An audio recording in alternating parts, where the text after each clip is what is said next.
Boa tarde, Deus abençoe você, o Senhor Jesus seja contigo. Convido você para acompanhar comigo o Evangelho de João. Vamos estar lendo do versículo 28 em diante, amém?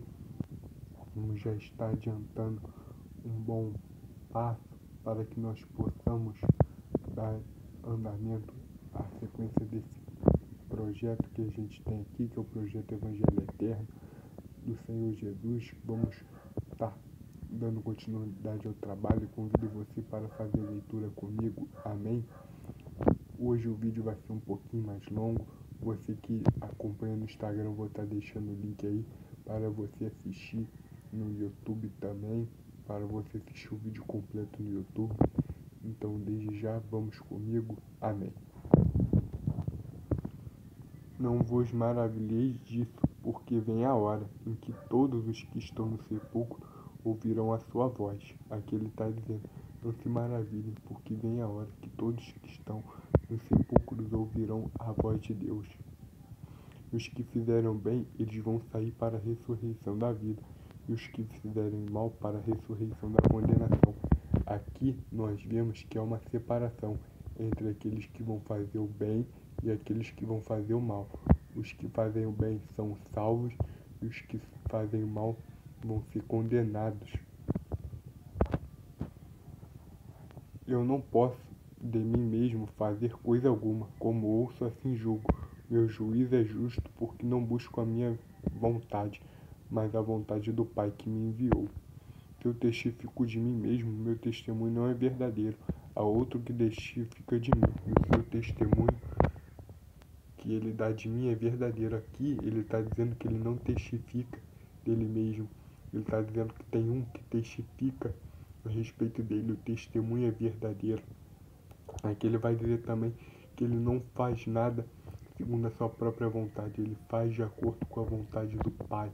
Jesus está dizendo bem claro, eu faço tudo segundo a vontade, segundo a direção de Deus. Eu não faço nada por minha própria vontade, por meu próprio poder. Eu faço com o poder e direção de Deus.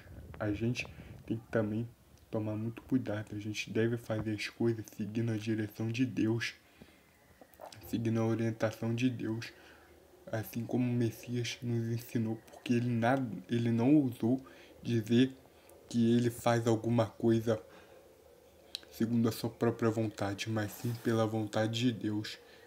E aqui ele vai falar que tinha um que testificava dele, que o testemunho era verdadeiro.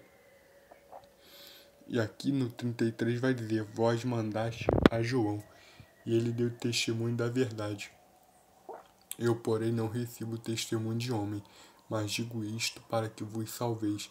Ele era a candeia que ardia e alumiava, e vós quiseste alegrar-vos um pouco de tempo com a sua luz. Aqui ele está comparando o testemunho de João Batista com uma candeia, significando, pessoal, que o tempo que Jesus ficou na terra, quer dizer que Deus ficou sem se manifestar, era um tempo de trevas.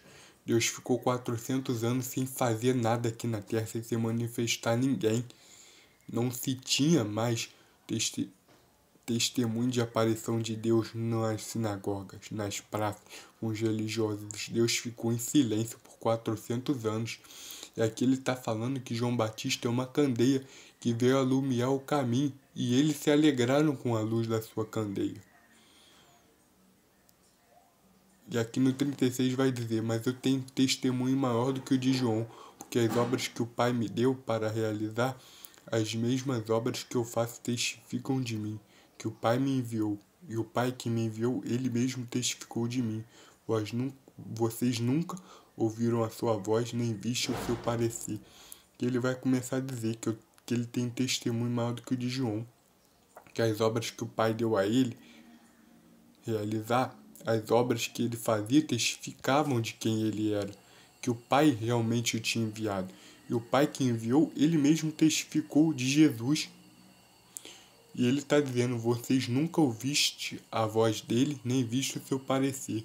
E de fato, aqueles judeus nunca tinham escutado a voz de Deus e nunca tinham visto o seu parecer, porque eles estavam vivendo a geração daqueles 400 anos do silêncio. Eu, quando eu li isso aqui, achava que Jesus estava anunciando outro Deus, mas não. Ele está se referindo aos 400 anos de silêncio que Deus ficou sem se manifestar nas sinagogas. É o que ele está falando. Que ninguém viu o parecer de Deus, nem viram a sua palavra. E a palavra de Deus não permanecia neles, porque naquele que ele enviou, eles não creram. Aqui ele está dizendo, a palavra dele não permanece em vós, porque naquele que ele enviou, vocês não creem. Ou seja, se a gente não crê em Jesus, não tem como a palavra de Deus permanecer no nosso coração, no nosso entendimento. Simplesmente, se a gente não crê em Deus, a palavra não permanece na gente. A gente ouve a palavra, mas ela não permanece. Mas agora, quando a gente crê, a gente obedece a Deus, a palavra permanece. A palavra entra no nosso coração e ela limpa, ela modifica. Ela é como se fosse uma luz. E ela nos chama a atenção quando a gente vai fazer algo que a gente não deve fazer. O negócio vem e parece que nos orienta a não exagerar, não extrapolar.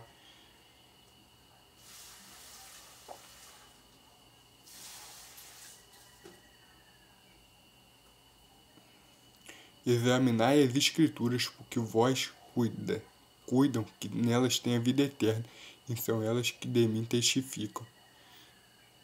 E não quereis vir a mim para terdes vida. Aqui ele está dizendo, ele está terminando aqui dizendo, vocês examinam a Escritura, porque vocês acham que na Escritura tem a vida eterna. E não é assim. A Escritura vocês só vão saber as letras.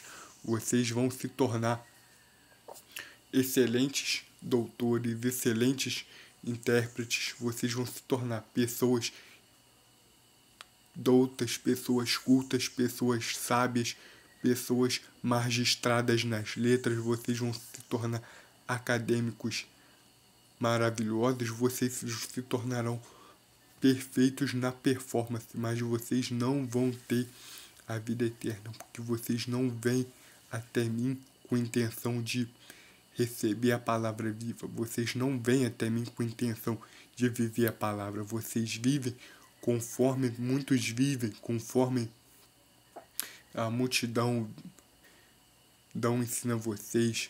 Vocês vivem de decorar textos. Vocês decoram as palavras na sinagoga, vocês decoram as passagens, vocês decoram as histórias, mas vocês não praticam, vocês não vivem, vocês não sabem como vão viver e vocês não querem vir a mim para que eu ensine vocês.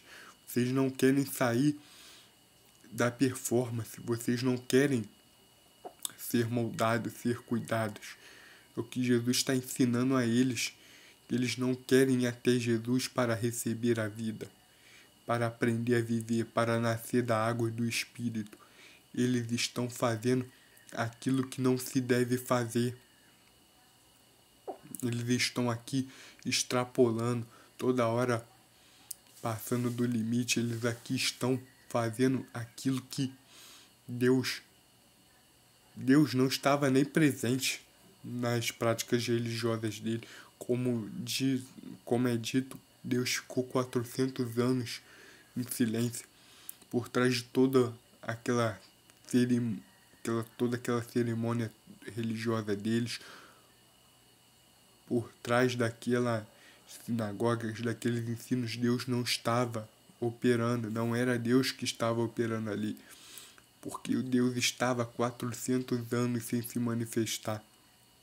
Tanto que Deus só foi começar a operar através de João Batista, 400 anos depois do período de silêncio.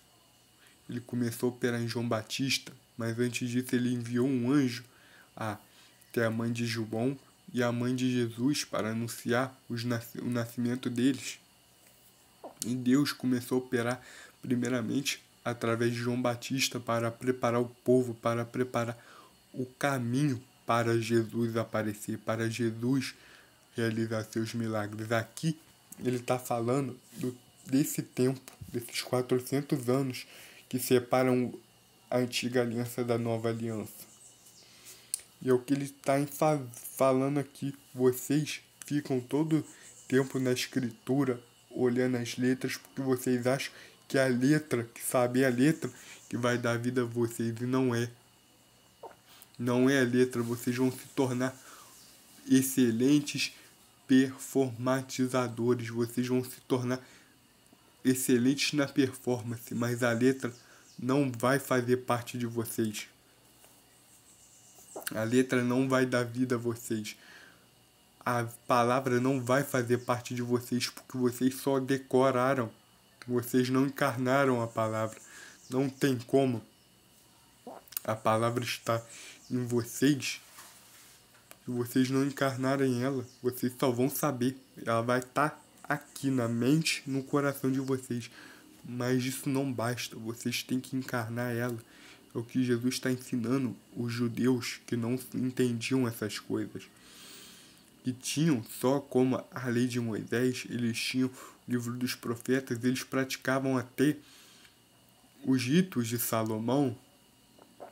Quando eles queriam alguma cura sobrenatural, eles faziam. Mas Jesus não estava ensinando isso. Jesus não ensinou magia a eles. Jesus estava ensinando algo muito mais poderoso. Jesus está ensinando a palavra viva. No livro de Atos, você vê que os apóstolos já estavam curando, já estavam libertando, já estavam colocando a mão sobre possessos e os espíritos malignos estavam batendo em retirada. Por quê? Porque andaram com Jesus, porque tiveram a metanoia, porque fizeram a diferença realmente. Eles mudaram de vida, eles nasceram da água e do Espírito. Foi até aqui que o Senhor me deu. Guarda essa palavra na tábua do teu coração. Eu te abençoo em nome de Jesus Cristo. Amém.